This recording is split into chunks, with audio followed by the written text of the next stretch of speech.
Welcome, today in front of me new iPad Air 2022, and I'll show you how to create home screen folders on this device. So first you should just hold for a while the application and drag this app to another one. And as you can see here, we got the new device folder on our screen. By the same way, we can add here more applications. Just hold for a while and drag it here. If you want, we can rename the folder here. Just click once on this name, delete the name and enter. In my case, for example, that's all with the apps.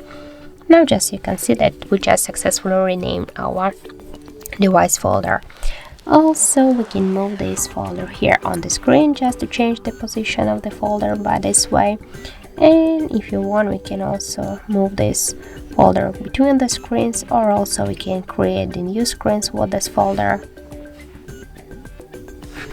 As can you see, that's really simple. And if you want to just remove, for example, some applications from the folder, you should hold for a while and drag it here to the home screen if you want to stay on the home screen with this application, or also you can just click here to the minus icon and you can also delete this app or just to remove from home screen. We'll remove this app from the home screen, and by the same way we can also remove the last application from the folder, and that's it. Then just click to done or just swipe up our home screen. So that's it. Thank you for watching, and if you find this video helpful, don't forget to leave a like, comment and to subscribe our channel.